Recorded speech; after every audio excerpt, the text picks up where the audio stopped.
Back in February of 1959, way out on a remote mountain in the Soviet Union, 9 really experienced hikers died. And the circumstances? They are so bizarre, they still defy explanation. So let's dive right into what has to be one of the most enduring and chilling mysteries of all time, the Dyatlov Pass incident. And really, this is the absolute heart of the puzzle. Something happened that night that caused such pure terror that 9 seasoned winter survivalists ripped open their only shelter and just ran. They ran out into a lethal sub-zero wilderness, and get this, many of them were barely even clothed. I mean, think about that for a second. The panic was so intense, so immediate, that they didn't even bother with the zipper on the tent. No, they slashed their way out from the inside. They were that desperate to escape whatever it was they found out there in the dark. But what was it?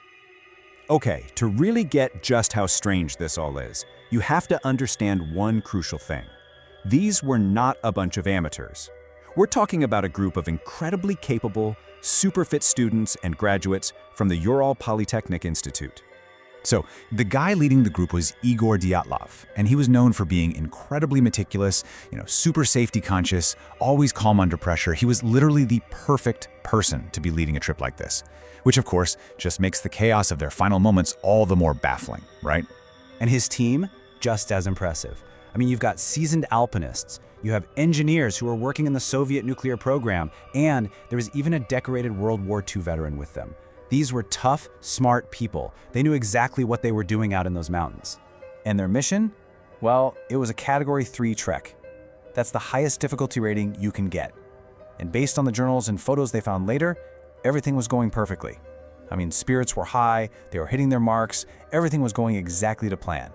Right up until that last, awful night. So weeks go by, and when the search party finally gets to the site, what they find is just a grim, totally confusing scene. It just made the mystery even deeper. And the first clues, well, they all started right there, near that abandoned tent. So they find the first few bodies scattered down the slope from the tent. Dyatlov, the leader, was found with his hands up, almost like he was trying to shield himself from something. Slobodin had a small skull fracture, but nothing that would have killed him. And Kolmogorova, she was found facing back towards the tent, as if she'd been desperately trying to crawl back to safety. But for all of them, the official cause of death was the same: hypothermia. They froze to death.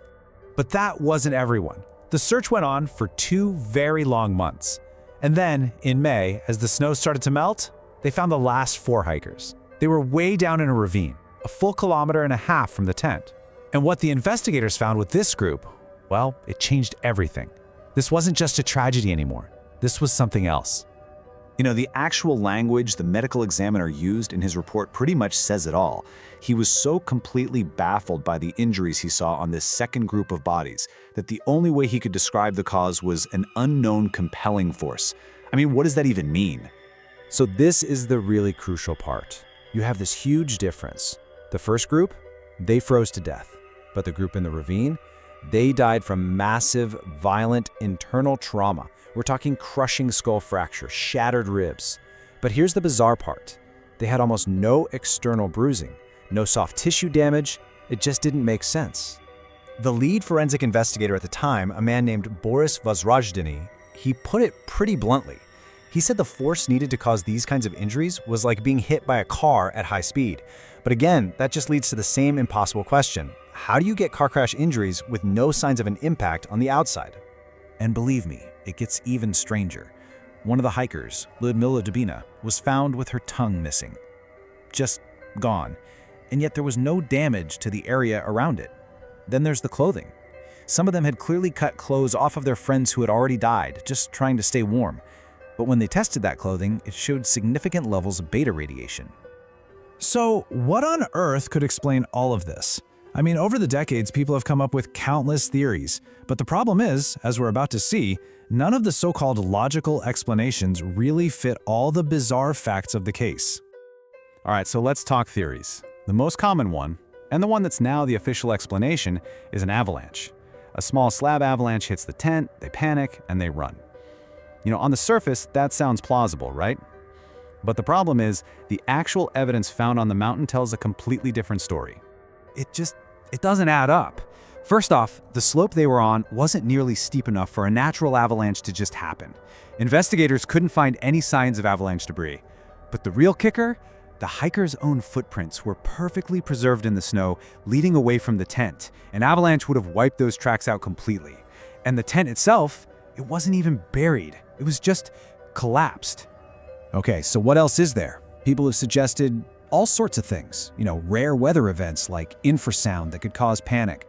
Or maybe a secret Soviet military weapons test went wrong. But the problem with all these theories is that none of them can explain everything at once. They can't explain the orderly retreat followed by panic, those massive internal injuries with no external marks, and the radiation. It's like a puzzle where none of the pieces fit. And yet, despite all of this conflicting evidence, in just 2019, the Russian government officially closed the case again. Their conclusion? A small slab avalanche. And as you can probably guess, the foundation that represents the victims' families, they completely rejected it. They basically said, look, this explanation just ignores the most disturbing facts of the case. And this is where the story takes its final and maybe its most unsettling turn. We need to talk about the official response, about the classified files, and about the things that witnesses saw but were told to keep quiet about. So get this, during the actual search for the hikers, multiple independent witnesses reported seeing something really strange. We're talking members of the search party, another hiking group nearby, even a military meteorologist. They all saw these orange glowing spheres in the sky over that part of the mountains. And when they filed their official reports, they were immediately classified by the Soviet government, buried. Fast forward decades later, after the Soviet Union had fallen, the original lead investigator, a man named Lev Ivanov, finally gave an interview. This guy lived with the case for almost 40 years, and his conclusion was as simple as it was chilling. He said, "I believe they saw something. I believe what they saw was real. I believe that is why they ran." He was convinced they saw something that night that made them run for their lives. So, at the end of the day, it all comes down to this one haunting question. It has now been over 65 years. So why? Why does the Russian government still keep key parts of the case file? The reports on those luminous spheres, parts of the autopsy files, why do they keep them classified? What did those 9 hikers really see on that mountain all those years ago?